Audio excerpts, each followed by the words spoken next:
one of the oldest questions in the video game community. What is the best video game franchise of all time? I don't know, why are you asking me? It has to be something that has stood the test of time. Something with a strong sense of identity, and something where the games are actually good. Which sounds obvious, but every massive series has multiple stinkers. Trust me. I personally have a few contenders for the best video game series of all time. The Mario series could be one of them, but I feel like as a whole it's become too massive to be considered a single franchise at this point. Final Fantasy is a strong contender as well. But one series that's at the forefront of this question for me, and many others, is Resident Evil.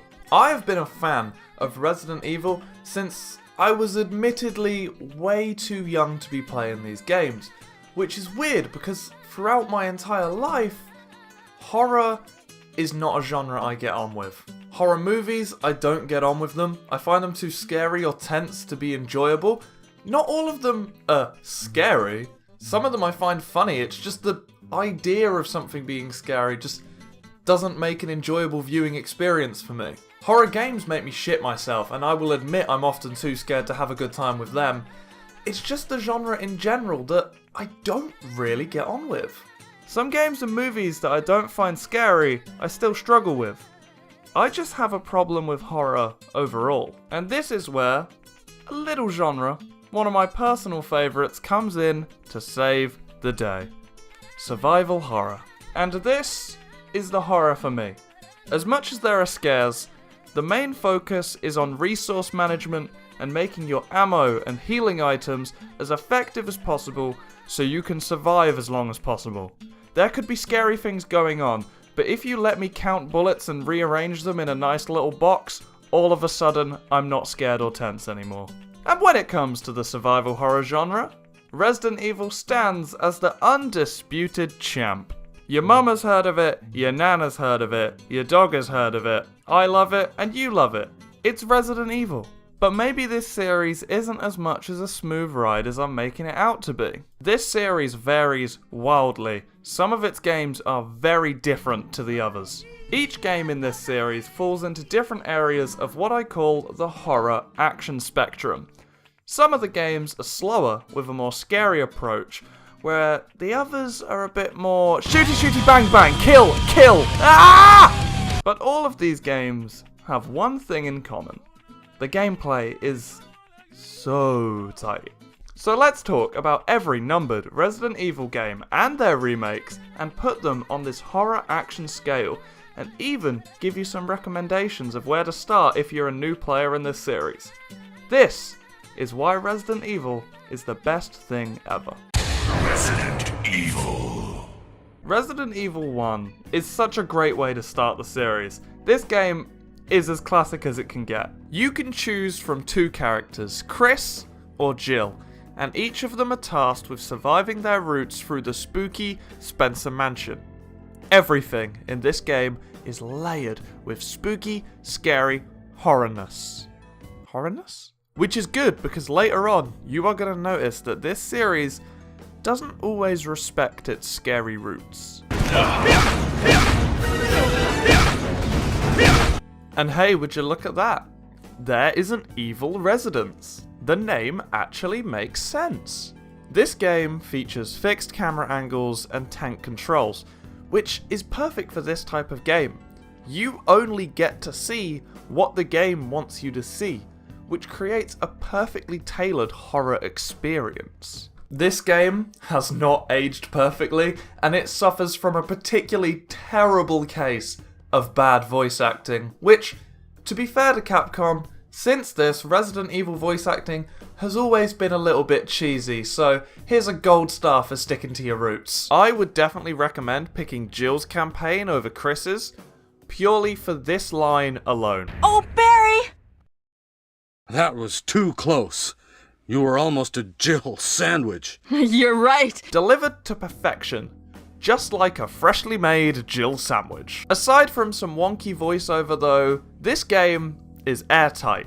More horror than action in this one, but this is classic survival horror at its best. This game gives you a very limited amount of ammo, healing items, and ink ribbons which you can use to save the game, and it makes this one an insanely tense experience. It genuinely feels like you're fighting to survive in the Spencer Mansion. Resident Evil. The remake of Resident Evil 1 takes the classic RE1 experience and turns its big knob all the way up to 11. This game is exactly the same as the original RE1, but with some of them sweet GameCube upgrades. Unfortunately, this time around, the voice acting is much better. And even for the time, this game looks incredibly gorgeous. Even by today's standard, it holds up. This is the best way to play Resident Evil 1, for sure. If you like some classic survival horror, I recommend starting here. Resident Evil 2. Resident Evil 2 builds on the foundations made by RE1 so well. It's a very similar game, it's got the exact same control scheme, the exact same fixed camera angles, but this time we have two new characters to play with. Claire Redfield, the sister of Chris from the first game, and my personal favourite Resident Evil character, Leon Schlopping Kennedy. I mean, look at him. He's beautiful. This time around, instead of a creepy mansion, the game takes place in a police station, which makes way less sense to be filled with creepy puzzles and traps, but it's really cool, so fuck it, we ball. Also, we have this fella, Mr. X. He will relentlessly follow you in certain areas of the game until he kills you, but I would not be running from this stud. Get a load of him. Like I said, in terms of format, this game is near identical to 1. But I genuinely cannot decide which game I prefer. Resident Evil 1 Remake is the most technically impressive, so that's still probably the best starting point. Speaking of remakes though, Resident Evil 2. Resident Evil 2 Remake is literally perfect. It makes me so happy, it takes me out for dinner, and it makes sure I'm hydrated. I love this game so much. I'll be honest with you from the start of this segment, this is probably my favourite Resident Evil. There's one game later on that might top this one, but that's for later in the video. This, unlike the Resident Evil 1 remake, is completely different from RE2. This game is completely over-the-shoulder, third person. Tank controls are gone, but the map from RE2 is exactly the same. It is so cool to see the Raccoon City Police Department from this perspective. This new style and control scheme allows you to explore an environment that you are so familiar with in a completely new way. This game controls as smooth as butter, but you still feel restricted enough by the controls to feel that any zombie within the Raccoon City Police Department can be a threat to you. This game is perfect survival horror, and dare I say, the best pure survival horror game of all time. This game strikes the balances perfectly. It doesn't give you a lot of ammo, but it doesn't give you so little that you genuinely feel bad for missing a bullet. But when you do miss, it genuinely does feel like a loss. Everything in Resident Evil 2 Remake is up to the skill of the player. You can play the entire game dodging pretty much every zombie, but if you spend the bullets to kill them, then that zombie won't be bothering you for the rest of your playthrough. Back to resource management, the knife in this game is perfect. It is a great damage dealing tool, but it has very limited durability, and if you get grabbed, you can save yourself from taking any damage with the knife using a huge chunk of its durability. And if you want your knife back, you have to kill the zombie or the enemy that you used it on. Another perfect balance in a perfect game. Crafting is also present in this game, which I'm normally not a fan of in Resident Evil, but in this game you aren't given that many crafting materials at all, meaning that every time you craft something, you really have to think about it and make sure that you really need it before you craft. Mr. X no longer appears in specific areas. This hunk will literally follow you around the entire Raccoon City Police Department. When you hear his big, loud footsteps stomping towards you, it will manage to be tense enough to make your asshole clench with the force to crush a large lemon. Everything about this game is perfect. It is peak Resident Evil, peak survival horror, and peak gaming, Only one other game in the Resident Evil series comes close to this one. If you want the most pure RE experience and don't mind a little bit of fearful tension, I beg you, pick up this game now. Resident Evil.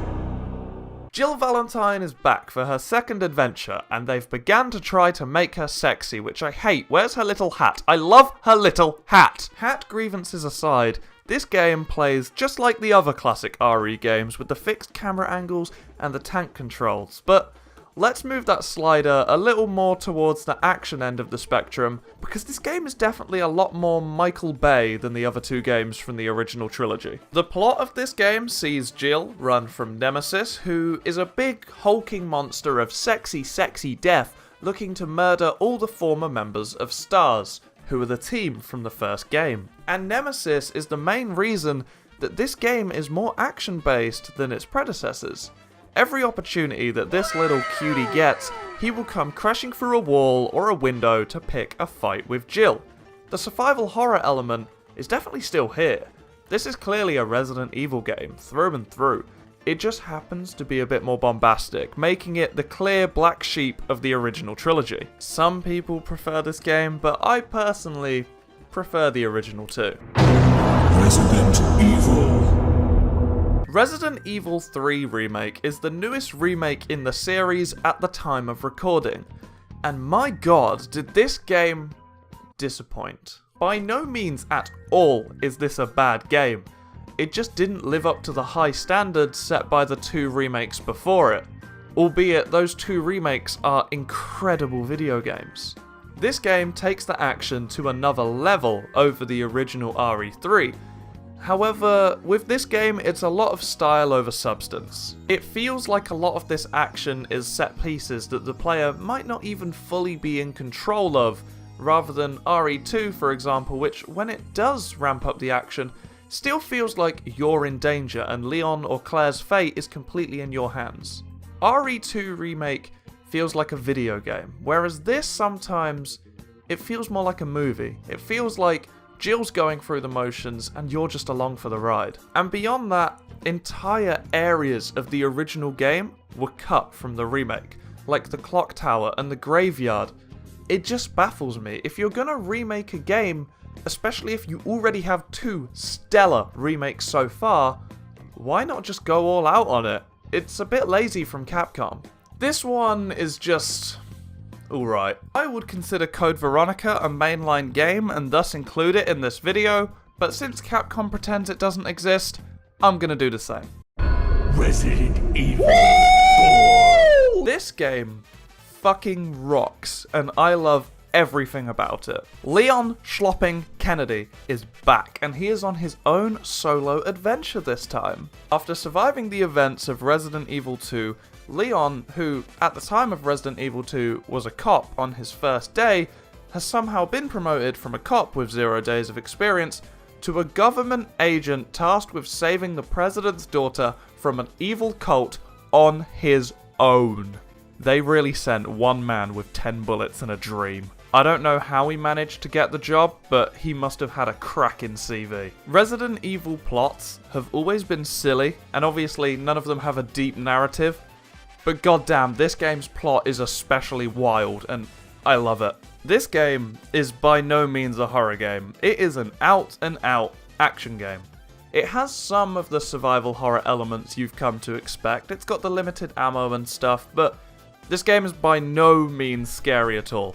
The way I see it, Resident Evil 4 is an action game with a horror skin, and a very good action game at that. But despite being the least scary Resident Evil game so far, and not being scary at all, this game still fits within the Resident Evil franchise. This game still runs on tank controls, despite being an over-the-shoulder third-person shooter, unlike the previous games before it. And honestly, this works so much better than you would think. Moving the camera from fixed positions to third person gives the player a lot more freedom.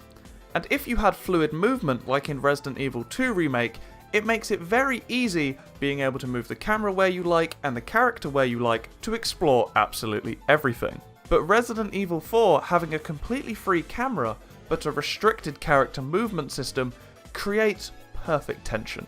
Honestly, the tank controls are clunky, but this is intentional. If something is running at you, you can't just instantly U-turn and run away. You have to spin Leon around and then start running. So these clunky controls make it much harder to escape enemies, and it means you always have to be planning 2 steps ahead during fights. This game's control scheme hasn't aged poorly. This game knows it has a limited control scheme and plays it to its strengths. And that only serves to ramp up the tension as these horror-themed enemies are running at you. Also, during Leon's transition from local cop to government super spy, he must have had some comedy lessons because some of his one-liners in this game are pure gold. I've sent my right hand to dispose of you. Your right hand comes off? W protagonist, W plot, W game. Also, at the time of this video's release, Resident Evil 4 Remake is about a week away. I literally cannot wait for this game. It looks so good. I was firmly on the side of Resident Evil 4 does not need a remake at all, but now I've seen it, I'm very excited. And I'm going to be streaming RE4 Remake on Twitch from the day of its release, so if you want to see that, follow me on Twitch, link in the description. Resident Evil 5. It's the beginning of the end, folks. Resident Evil 5 is upon us, and it's the time the series takes an unexpected and unwanted turn. Tank controls are dead, and horror is nearly completely gone from this series as action begins to take over. Chris Redfield is back, and to hand it in him, this is his best appearance in the series. He is here in his big, buff, boulder-punching, action man-looking prime. Please watch him punch the boulder. Chris is joined by Shiva, who if I had to describe her in one word, it would be fine. But that doesn't matter, because you get to play as Shiva as player 2 in this game's co-op mode, which honestly is the shining light in this confusing game claiming to be Resident Evil. Also, Jill finally makes her return in this game, looking like this.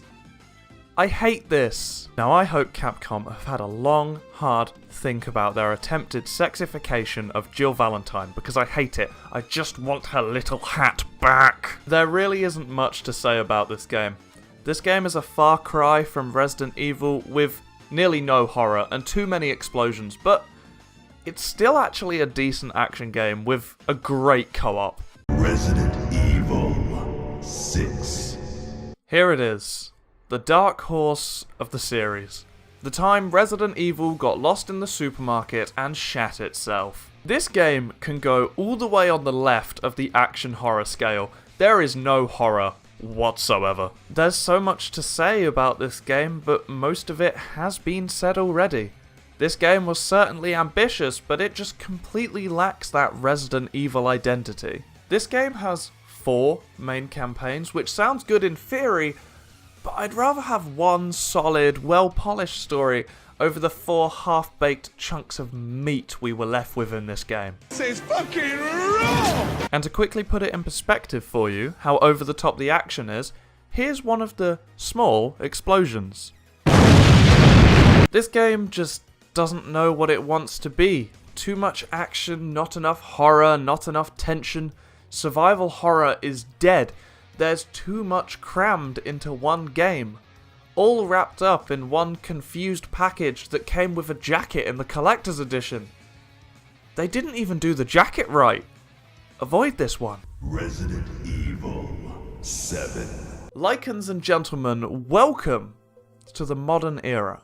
The 6th and early 7th generation of video game consoles were not kind to Capcom as a company.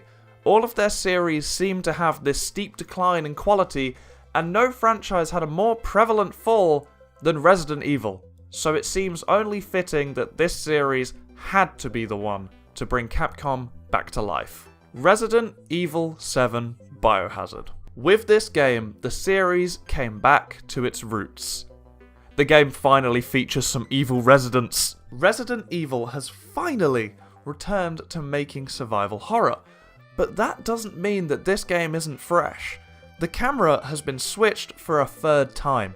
The game is now played in a first-person perspective, emphasizing the horror element of Resident Evil more than ever before. In this game, we play as Ethan Winters, who is exploring the Baker house to find his wife, who has seemingly been kidnapped by the Baker family. I'm glad we don't play as a spy or a super soldier in this game like the other ones. We play as a normal guy, and this manages to make the game so much more scary than it otherwise would have been. The normality of Ethan, contrasted by the freak show Baker family, creates a constant sense of fear and tension within the player. If you like horror, and you like your survival horrors to be scary, this game is definitely the place to start for you. I can't lie, there's no voices out there for Resident Evil 8, so I'm gonna do it myself. Resident Evil 8! Resident Evil 8 Village is the newest Resident Evil game at the time of this recording, and honestly, I really love this one a lot. Ethan Winters is back, and after all the trauma he went through in Resident Evil 7, Capcom are ready to put him through the ringer again in this game. And speaking of Ethan, in Resident Evil 7, Ethan was a bit of a nothing character. He didn't do much, he was just a blank slate. But in RE8, they gave Ethan some great development and made him one of my favourite protagonists in the series. Without giving any spoilers away, this man is a legend. This game is similar to RE7 but takes place in a completely different location. The realistic Blair Witch style horror of 7 has been replaced by fantasy horror in this game, and I've got to say, I love this aesthetic switch. This game has some amazing locales, and I am a huge fan of this aesthetic. I know I'm making a lot of comparisons between this game and Resident Evil 7, but they are intrinsically linked. They both control the same, and they're the first Resident Evil games to follow on and be an actual sequel to the game that comes immediately before it. Like, yeah, 3 builds on 1, but the story of 3 is not really enhanced if you've played 1. 8 is a direct sequel to 7. Don't worry, you can play 8 on its own, but it's much better if you've played 7 first. In other news, this game also features a tall vampire lady that everyone thinks is sexy. Hot take, I disagree with this. I am all for the theory that big woman equals sexy. In fact, I'm probably the most for it person in the world. But they have to be attractive before they're big, and this lady just does not do it for me, like so many people on the internet pretend she does. Heisenberg is the real hottie of this game. This game is a fun old time in my opinion, and a better game than 7. But if you want to play Ethan Winters' story, play RE7 first and then this one, because these games work great as a duo. So after we've looked through the entire mainline series, could we say that Resident Evil is the best video game series of all time? I'd say it's honestly still in for a good shout. Here's a tier list I made, and as you can see, there's not really that much in the way of weak points. 3 Remake, 5 and 6 are in the mid tier, but they're not bad games, they're quite good games on their own merit, they're just not good for the series they're in. If you want somewhere to start with this series, play 1 Remake for a classic experience, 2 Remake if you want the most pure Resident Evil possible, play 4 if you like some fun action or just a very easy game to get into it with, and play 7 if you love horror. But yeah, that's the message of this video. Resident Evil's good. You should play it. This video was actually a really big undertaking to make, so you better like and subscribe for my efforts, and also comment down below what series you want me to do next, because as much as this was a painful experience to make, I want to do it again, so comment down below what series I should take a look at next. And with all that out the way, like, subscribe, and punch a boulder, I will see you next time.